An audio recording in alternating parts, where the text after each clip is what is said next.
Bonjour, aujourd'hui on parle de la pleine lune en Balance qui a lieu dans la nuit du 12 au 13 avril et qui est encore un moment très important dans le cycle énergétique et astrologique de 2025. Les derniers temps forts, c'était le portail des éclipses. On n'est plus dans le portail des éclipses, mais quand même, on est dans la suite parce que Mercure a cessé de rétrograder le 7 et Vénus va cesser de rétrograder à la suite de cette pleine lune. C'est-à-dire que nous portons encore des énergies qui étaient bien présentes pendant le portail des éclipses.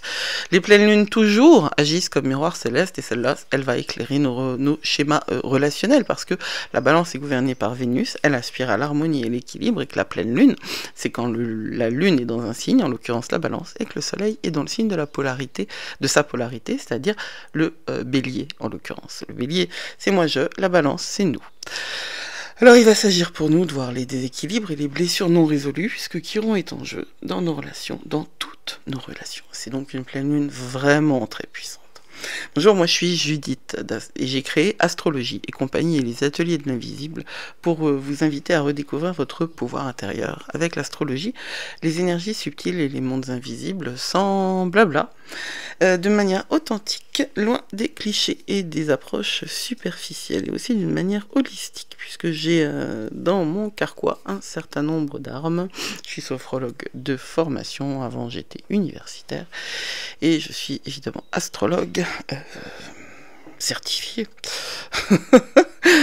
coach certifié aussi, maître Reiki, etc. etc. Vraiment cette période, je l'ai dit dans une vidéo sur Neptune en Bélier, c'est une période où on nous demande, où on est face à la réalité qui nous demande d'être le capitaine de notre navire. Notre navire, c'est notre corps, c'est notre âme, mais c'est à nous de prendre les choses en main, c'est à nous de faire. Il n'est plus question d'abdiquer son pouvoir et de le donner à quelqu'un d'autre. En fait, on peut toujours le faire, mais c'est vraiment une mauvaise idée. Ce que vous faites maintenant prépare 2026, où les choses vont encore évidemment énormément changer. Et puis je suis convaincue que nous ne sommes pas là par hasard, je suis convaincue que si nous sommes nés à une période qui nous a fait vivre en conscience en 2025, c'est que nous avons quelque chose à faire ici et maintenant, nous avons une mission. Et moi, mon job, c'est de vous aider à clarifier cette mission. La pleine lune, c'est toujours donc une opposition entre le soleil et la lune, et en l'occurrence, c'est une opposition entre la lune en balance et Chiron, qui est conjoint au soleil. Le soleil et Chiron sont en bélier. C'est le moi qui est le bélier. C'est la puissance nécessaire pour le germe, de sortir de la graine, de sortir de la terre, pour aller chercher la lumière, pour aller chercher l'oxygène, pour aller dire oui, je vis, je suis là, regardez-moi, écoutez-moi, j'existe. La balance, à l'inverse, exactement de l'autre côté dans le zodiaque, eh bien la balance c'est un signe qui est dirigé par Vénus, donc je le disais, donc qui est tout dans la relation, qui cherche l'harmonie dans la relation à tout prix, parfois au sacrifice de ses propres besoins, de ses propres désirs. La balance peut choisir non pas l'autre, mais que les choses soient équilibrées comme sur cette image, où que les deux plateaux sont exactement équilibrés. Chiron est du côté du soleil, Chiron est conjoint au soleil, Chiron c'est le guérisseur blessé, c'est un astéroïde en astrologie qui est très important, parce qu'il nous parle énormément, il nous indique énormément où sont en nous les points les plus sensibles, les points les plus activé en vérité aussi par l'inconscient, parce que là où nous réagissons, c'est-à-dire que nous ne sommes pas dans la proaction, nous ne sommes pas dans le choix, nous sommes dans une réaction, et bien c'est là où notre inconscient, notre subconscient, toute cette zone en dessous, parce qu'en fait j'ai toujours cette image de l'iceberg, toute cette zone qui n'est pas à notre portée consciente, nous agit. Alors, peut-on connaître son inconscient? C'est une grande question. Je pense qu'on peut le connaître par les marques qu'il laisse. C'est-à-dire qu'on peut voir les symptômes. des zones qui sont non guéries en nous. On les voit dans notre vie, on les voit dans dans tout ce que nous manifestons autour de nous, on les voit dans les difficultés que nous avons, parce que oui, ce dans quoi nous vivons, eh bien, quelque part, nous l'avons manifesté. Je ne dis pas que nous l'avons voulu, je ne dis pas que nous sommes coupables, je dis qu'à partir du plus vite, on prend conscience que ce qu'il y a autour de nous correspond à ce qu'il y a à l'intérieur de nous, et plus vite on s'en sort. Donc cette opposition entre le soleil, la lune et Chiron va nous pousser à revoir certaines dynamiques. Des dynamiques qui sont vraiment importantes parce que la question essentielle de cette pleine lune, c'est justement autour de l'harmonie entre soi et l'autre et l'affirmation. Comment exprimer nos désirs sans imposer notre volonté? Ça n'a rien de particulier. Je veux dire, c'est véritablement l'histoire de la vie d'un humain, quoi. En tout cas, pour moi. Mais très certainement que chaque destinée est écrite d'une certaine manière. Pour la petite histoire, j'ai un stellium en bélier. Je suis taureau de soleil. J'ai pas de... Voilà, je suis taureau... Mon soleil est en taureau, mais j'ai un stellium en bélier. C'est-à-dire qu'en bélier, j'ai Vénus, Mercure, Chiron et je sais plus quoi. J'ai oublié. Et tous mes enfants sont balance. Et là où c'est drôle, quand même, c'est que mon père était bélier et que ma mère était balance, ascendant balance en plus. Et je trouve ça vraiment très amusant, en vérité. Et l'homme que j'ai épousé, avec lequel je vis de manière... tout à fait... Enfin, c'est mon âme sœur, quoi, depuis 22-23 ans. Il est scorpion. Et le scorpion, c'est la polarité du taureau. Et tous mes enfants ont des ascendants... Enfin, 2 de mes enfants ont des ascendants en eau, en cancer. Voilà. Alors, ce que je trouve drôle, c'est que... moi, je suis donc né d'un bélier et d'une balance. Et... je suis chargée en bélier et dans la vie, ce qui se manifeste, c'est justement la balance. Et dans ma vie, ce qui se manifeste, c'est justement l'obligation de tempérer le feu et ma tendance naturelle à être tirée avant de réfléchir, quoi. Je suis une guerrière, définitivement. Enfin, définitivement, c'est vraiment ça, c'est un anglicisme. Parce que non, maintenant, mes guerres, je les porte avec d'autres armes. Des armes qui sont bien plus positives qu'avant. Je ne suis plus je suis plus un cavalier du chaos. Mais justement, la question du sacrifice... c'est reconnaître nos compromis pour maintenir la paix, c'est qu'est-ce que vous faites, vous? Qu'est-ce que vous sacrifiez de vous pour éviter le combat? Et moi, en tant que mère de balance, ma mission, c'était justement de leur permettre à eux d'être des combattants aussi. Et ce sont des combattants.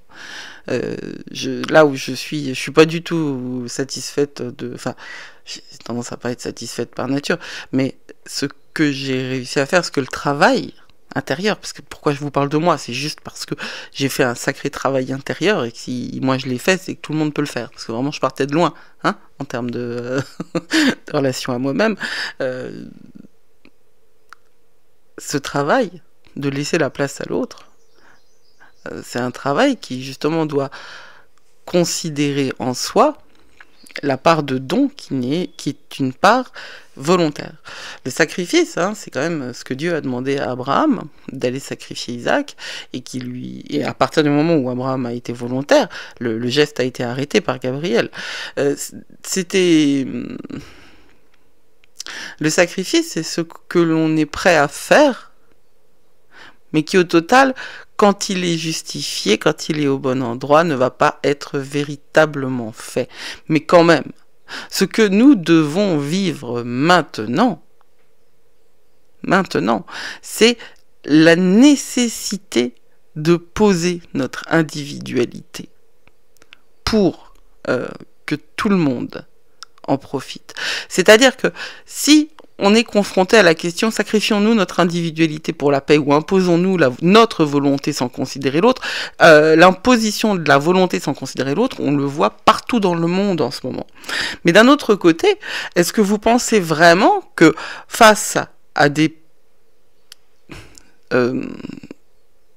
mouvements violents, il est absolument... La meilleure des solutions, c'est de se taire et de sacrifier son individualité. Ben moi, je ne le pense pas. Je pense que le vrai combat, il est intérieur. Et je pense que cette pleine lune, comme elle ne nous parle pas que des autres, elle nous ramène à nous, elle nous ramène à notre centre, elle nous ramène à ce que l'on doit cultiver à l'intérieur de nous, à ce que l'on doit... faire pousser dans notre jardin intérieur et à ce qui est fondamental d'observation de nous-mêmes. Réellement, hein, la vérité actuelle, le monde actuel, nous oblige à nous confronter à nous-mêmes, à nous connaître, à prendre conscience du monde dans lequel nous vivons, pour pouvoir trouver de la grâce et l'humilité pour naviguer les obstacles. D'ailleurs, je vous parle des ateliers de l'invisible ici parce que je trouve que c'est complètement adapté. Je propose des abonnements, l'atelier des murmures du ciel et l'atelier des magies de la lune, qui sont là pour vous aider à prendre conscience du monde énergétique dans lequel vous vivez. Et je vous propose des accompagnements aussi, tout est en description, hein, des consultations d'astrologie, de coaching, mais pas que, des séances de relaxation et de soins énergétiques. Je vous invite à vous abonner au Cercle Céleste pour pouvoir recevoir plusieurs fois par semaine des informations vraiment intéressantes, hein, astrologiquement parlant, et pas que. Ce qui est compliqué dans le ciel, c'est donc l'opposition à Chiron en Bélier, qui va révéler donc les blessures sensibles dans nos relations. Mais il y a le carré tendu avec Mars en Cancer et Pluton en Verseau. Alors Mars en Cancer, le carré à Mars en Cancer, c'est vraiment des configurations qui mettent en évidence les conflits entre nos désirs personnels, encore une fois, nos émotions et nos engagements vis-à-vis des autres. Alors ce cocktail astral va nous faire toucher des zones de vulnérabilité, réveiller des peurs inconscientes ou exposer des schémas répétitifs. C'est pour ça que je vous parlais de mes abonnements là, parce que on a là des outils. Vous avez là des outils pour faire face à tout ça, pour savoir. Parce que quand on sait, hein, savoir c'est pouvoir. Alors avec ça, vous connaissez, avec l'atelier des murmures du ciel, vous connaissez les mouvements des étoiles, donc vous êtes prévenus des domaines dans lesquels ça va impacter votre vie. Avec l'atelier des magies de la lune, vous avez des rituels, vous connaissez les plantes. C'est facile, c'est simple. Et puis, tous les mois, je rajoute quelque chose. Tous les mois, la formule s'enrichit. Et les accompagnements, bon, ça c'est si vous souhaitez avoir quelque chose de plus personnel, c'est à partir du 15 avril. Mais vraiment, la période veut ça. La période veut ce travail parce que il faut agir pour se protéger émotionnellement. Il faut faire très attention à nos réactions émotionnelles.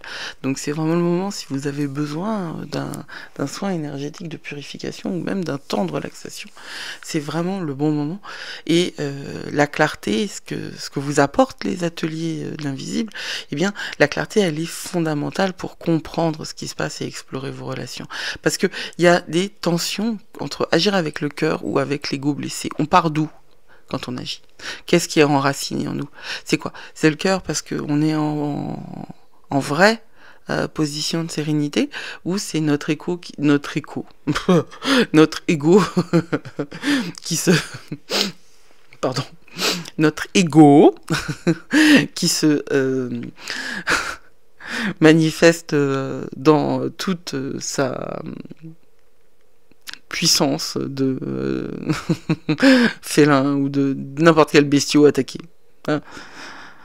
Les animaux, quand ils sont blessés, quand ils vont mourir, ils se cachent. Mais quand ils sont face à un danger, en général, les fauves ne se cachent pas. Et on peut tout à fait avoir les réactions des fauves en ce moment. C'est un très bon moment, cette pleine lune, pour voir ses vulnérabilités et comprendre nos peurs inconscientes. Vraiment, c'est un bon moment, faut pas le prendre mal. Il y a quand même ce carré à Pluton en Verseau dont j'ai pas parlé, si, dont j'ai enfin parlé. Mais ça c'est autant Mars en Cancer, le carré à Mars en Cancer, il nous parle de d'individus, de personnalité. Hein. Le carré à Pluton en Verseau, on est dans le générationnel. Mais moi, dans la manière dont je vois les choses, le générationnel a tout autant d'importance que l'individuel, parce que nous ne sommes pas dissociés du contexte. Nous habitons, nous vivons, nous interagissons dans une toile énergétique que j'appelle le weird, enfin que la mythologie nordique appelle le weird, mais quand bien même ces concepts-là seraient un petit peu abstraits, vous ne vivez pas de la même manière à la campagne qu'en ville. Voilà. Vos interactions, c'est pas les mêmes. Enfin, je veux dire, si autour de vous c'est zen, vous ne ressentirez pas les mêmes choses que si autour de vous c'est la guerre, tout simplement. Et ben, autour de vous, c'est les planètes transpersonnelles, c'est les planètes qui sont de l'autre côté de la ceinture d'astéroïdes qui fait la limite hein, dans l'astronomie entre les planètes personnelles et les planètes interpersonnelles. Et Pluton est une des planètes les plus éloignées de nous. C'est celle qui va diriger notre inconscient, c'est celle qui dirige notre inconscient et tous les mondes invisibles. Pluton, c'est Hadès, hein, c'est le dieu des enfers. C'est la planète qui dirige le Scorpion, qui est le signe chef de la mort et de la transformation, qui a une familiarité avec cette réalité-là, qui est que autant nous sommes des âmes ayant une expérience d'incarnation, autant cette incarnation-là, il y a un moment où elle va atteindre sa limite, elle va mourir et elle va se putréfier. Et ça, Pluton le sait, le Scorpion le sait. Et Pluton dirige notre relation à tout ce qui est inconscient, tout ce qui est profond, tout ce qui est chtonique, tout ce qui est complètement au plus profond de nous. Hein. Et c'est la planète qui intensifie les changements les plus profonds. Elle est aussi la planète qui s'occupe du pouvoir. Et quand Pluton est en Verseau et qu'il est en carré avec cette pleine lune, hein, le carré ça veut dire qu'ils sont en carré avec à la fois le soleil et la lune, puisque le soleil et la lune sont en opposition, l'opposition c'est face à face, le carré c'est 90 degrés. C'est aussi un aspect qui est un aspect de friction. D'ailleurs, dans les murmures du ciel, il y a des tutos de présentation justement de tous ces aspects. Il y a des tutos dans les deux abonnements. Hein. Vous n'avez pas que accès aux informations mensuelles, vous avez aussi des mini-cours d'astrologie en fait qui sont en train de s'étoffer avec le temps. Et bientôt vous aurez un cours d'astrologie quasi complet, d'initiation à la lecture de thèmes en DIY, c'est-à-dire en faites-le vous-même, mais aussi je prends le thème d'un membre par mois pour l'analyser et pour vous montrer, parce qu'il n'y a que comme ça qu'on apprend pour moi, hein, c'est en regardant les autres faire. Donc le carré à Pluton en Verseau a un potentiel de libération transformatrice si encore on accepte de se faire libérer. Parce que c'est pas toujours si facile que ça d'accepter la libération. Vous savez, vous la connaissez cette histoire de l'éléphant. Quand on dresse un éléphant, on l'attache avec une petite corde à un petit arbre, et puis comme l'éléphant il est tout petit, et ben, quand il essaye de bouger, il peut pas, parce que il est trop faible pour pouvoir sortir de cette entrave-là qui correspond à sa taille de petit éléphant. Mais quand l'éléphant grandit, eh ben, on n'a pas besoin de lui mettre une entrave plus forte. Parce que la petite cordelette au petit arbre suffit. L'éléphant a intégré qu'il était entravé, qu'il était enchaîné et qu'il ne pouvait pas avancer. La libération, c'est déjà de prendre conscience de ce qui se passe vraiment. Nos chaînes ne sont pas obligatoirement celles que nous imaginons déjà, et elles ne sont pas obligatoirement les mêmes qu'avant. Et la première des chaînes, c'est la peur. Et il faut conscientiser ça pour pouvoir accéder à qui nous sommes vraiment. Le monde a besoin de nous, maintenant, le monde a besoin de vous. dans votre vérité et dans votre lumière totale et complète. Pluton en Verseau, en carré à cette lune qui oppose le moi avec le nous, hein. En anglais c'est me and we, c'est marrant parce que le M et le W, bah vous savez c'est M6 et W9. Paye ta ref. Mais bon, le moi et le nous, en français c'est plus le je dans le nous, quoi. Donc si vous avez mal au genou, c'est que vous êtes dans une polarité bélier balance. Non, je pense que les choses ne sont pas aussi simples que ça. J'ai des réticences. Enfin, le langage des oiseaux, c'est très intéressant, mais ça ne suffit pas. Voilà, c'est comme tout le reste dire. Il faut savoir en faire quelque chose. Mais en tout cas, ce contexte-là va nous permettre de voir en nous l'émergence d'une conscience plus élevée. Et en fait, c'est chaque addition de conscience. Hein, les petits ruisseaux sont les grandes rivières. Si vous additionnez une conscience plus une conscience plus une conscience, on ne sera plus mené par le bout du nez par des gens qui n'ont pas notre intérêt dans leur agenda. L'autre chose qui est fondamentale et qui va vraiment nous aider, parce qu'il n'y a pas que des mauvaises nouvelles dans cette pleine lune en balance, c'est que Vénus quitte sa rétrogradation, elle est stationnaire au moment de la pleine lune, et c'est la planète maîtresse de la balance, hein, et elle redevient directe en poisson, et elle est en conjonction avec Saturne, le nœud nord et Mercure. Hein. Je vous ai expliqué ça dans les brèves de lune de cette semaine, que nous avons une brochette. C'est un stellium, mais c'est un méga stellium, quoi, de planètes en poisson, et pas n'importe quelle planète, puisqu'il s'agit donc de Vénus, Mercure, qui toutes les deux alors Mercure a cessé de rétrograder depuis le 7, mais Vénus rétrograde là, le 15, hein. Enfin, elle est en stationnaire, quoi. Au moment où la pleine lune atteint son pic, Vénus est stationnaire, c'est-à-dire qu'elle ne recule plus, elle n'avance pas. Et cette conjonction va nous apporter un vrai soulagement, en vérité.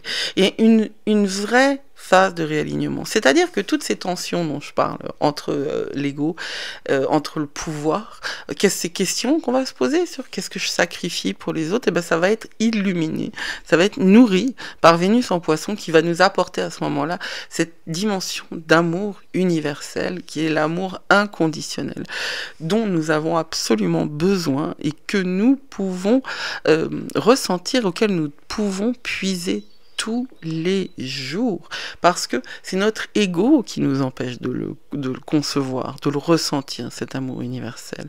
Et là, je vous parle pas de religion, je vous parle peut-être de foi, mais je vous parle pas de religion. Et la foi, c'est véritablement fondamental en ce moment, il faut avoir confiance dans le processus, il faut avoir confiance aussi dans votre capacité de prendre et de comprendre ce qui se passe. D'autant que Saturne est là, Saturne structure tout ça, nous invite à un engagement et à une maturité émotionnelle qui nous permet, que justement, puisqu'il y a le nœud nord, il y a une dimension karmique, tout ça fait sens. Si vous laissez faire les choses et si vous acceptez que le mouvement se fasse, si vous imprégnez des informations astrologiques et énergétiques du temps, vous réussirez à vous réorienter vers vos valeurs, vers toute votre puissance intérieure, puisqu'après cette rétrogradation, quand elle reprend sa marche, Vénus, elle nous propose une phase de réalignement dans tous les domaines qu'elle touche. Relations, amour, argent, valeurs, art, spiritualité. C'est comme si l'univers nous disait, mais regarde tout ce que tu as appris ces dernières semaines.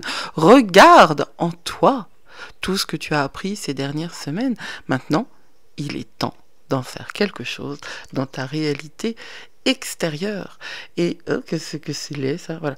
Il est temps de faire quelque chose dans sa réalité extérieure. Il est temps d'utiliser le fait que Mercure ait quitté complètement la rétrogradation, elle nous apporte une clarté mentale exceptionnelle, va nous faciliter la communication intuitive entre les êtres, tous les êtres vivants, puisqu'il est en poisson, et que son influence dévie, son influence devient plus puissante. Donc Vénus, je vous le disais, son influence devient plus puissante. C'est un point d'inflexion dans notre chemin intérieur, et ça marque le début d'un nouveau cycle. Alors le cycle de Vénus, c'est encore toute une autre histoire. Je ne vous en parlerai pas maintenant, mais cette pleine lune, elle nous propose une transformation donc intérieure et extérieure, un ajustement, parce que nous pouvons refléter enfin, nous pouvons enfin agir sur toutes les transformations intérieures que nous avons vécues. Enfin bon, j'en parle plus. Nous allons incarner cet amour universel, avec sagesse et responsabilité dans le monde concret. Je vous parle pas de relations amoureuses là. Moi, je vous parle de vivre au quotidien cette foi qu'il y a plus grand que nous, qu'il y a plus puissant que nous ne sommes pas l'aune de l'univers, que nous ne sommes pas la mesure de l'univers, que nous appartenons à un univers qui est plus grand que nous. Et c'est aussi une évolution fondamentale parce que Pluton est en jeu, donc, et Pluton en Verseau, c'est vraiment de registre de l'énergie d'évolution. Nous changeons dans notre manière d'aimer. Notre rapport au plaisir, à la beauté et à la connexion spirituelle se transforme pour le meilleur. Comment travailler avec ces énergies? Eh bien, pour l'instant, réfléchissez à vos relations. Qu'est-ce qui mérite d'être rééquilibré? Où pouvez-vous apporter plus d'harmonie? Je vous invite aussi à célébrer la beauté. Offrez-vous un moment de créativité, d'inspiration, d'esthétique pure. Et puis, un moment de conscience aussi, utilisez la pleine lune, la clarté de la pleine lune pour identifier les déséquilibres dans votre vie et pour vous engager à faire des ajustements, même petits, mais intentionnels. Parce qu'en l'occurrence, tout est intention. En pratique énergétique, magique, non. Il y a des recettes à savoir, hein. Vous pouvez toujours avoir l'intention de préparer un gâteau. Si vous ne mettez pas un pied dans la cuisine, ça risque pas d'arriver. Mais quand on est dans l'énergétique, personnelle, l'intention fait tout si elle part d'une observation claire. Et puis pratiquer diplomatie et compassion.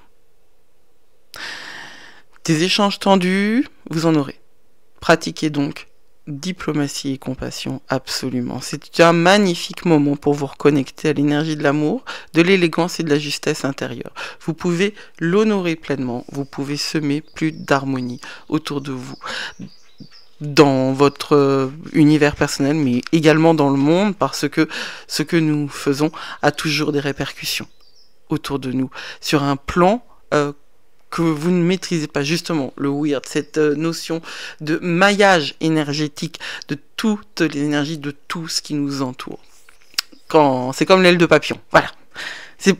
Partez du principe de l'aile du papillon, c'est-à-dire que ce que vous faites ici, à l'intérieur de votre cœur, ce que vous faites grandir à l'intérieur de votre cœur, peut avoir des répercussions fondamentales sur le collectif complet. Voilà, je vous remercie de m'avoir écouté. Si ça vous a plu, n'hésitez pas à liker, à vous abonner, à partager et à rejoindre les abonnements. Prenez soin de vous, vous êtes plus fort que vous croyez et le monde a besoin de vous. Blessed be.